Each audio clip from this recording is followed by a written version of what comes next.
ఈరోజు దేవుని వాగ్దానము కీర్తనల గ్రంథము 33:3. ఆయనకు క్రొత్త పాట పాడుడి, ఉత్సాహధ్వనితో ఆయనను చక్కగా స్తుతించుడి. వాక్యధ్యానం. ఈ వాక్యం మనకు 3 ముఖ్యమైన విషయాలను తెలియజేస్తోంది. క్రొత్త పాట. దేవుడు ప్రతిరోజూ మన పట్ల కొత్త కృపను చూపిస్తుంటారు.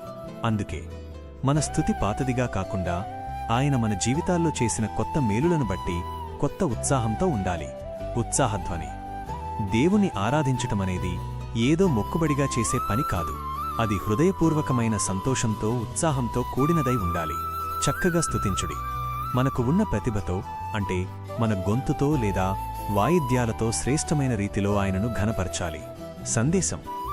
ఈ రోజు మీ జీవితంలో ఎదురయ్యే సవాళ్లను పక్కన పెట్టి దేవుడు మీకు చేసిన మేలులను తలపోస్తూ ఉత్సాహంతో ఆయనను స్తుతించండి. మీరు కృతజ్ఞతాస్తుతులు చెల్లించినప్పుడు మీ హృదయం నెమ్మదితో నింపబడుతుంది. ఈ వాగ్దానం మీకు ధైర్యాన్నిచ్చిందని ఆశిస్తున్నాను. ప్రార్థన. పరిశుద్ధుడవైన మా తండ్రి, నీకు వందనములు. ఈ ఉదయకాలమున ఆయనకు కొత్త పాట పాడుడి అని నీవు ఇచ్చిన వాగ్దానమును బట్టి నిన్ను స్తుతిస్తున్నాను.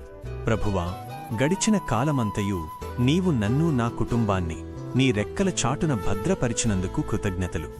ఈ కొత్త రోజున నీవు మా పట్ల చూపబోయే కొత్త కృపను బట్టి, కొత్త మేలులను బట్టి నీకు కొత్త పాట పాడుతూ నిన్ను ఘనపరుస్తున్నాను. తండ్రి, నా హృదయమును నీ ఉత్సాహముతో నింపండి. నా పనులన్నిటిలోనూ, నా మాటల్లోనూ నీ కృప తోడుగా ఉంచండి. ఏ పరిస్థితి ఎదురైనా నిరుత్సాహపడకుండా నిన్ను స్తుతించే హృదయాన్ని నాకు ప్రసాదించండి. నా కుటుంబ సభ్యులను, నా ఆత్మీయులను దీవించండి. ఈ రోజంతా నీ కాపుదల మాకు తోడుగా ఉంచి నీ నామమునకు మహిమ తెచ్చేలా మమ్మల్ని నడిపించమని మా రక్షకుడైన యేసుక్రీస్తు నామములో అడుగుచున్నాము తండ్రి. ఆమేన్.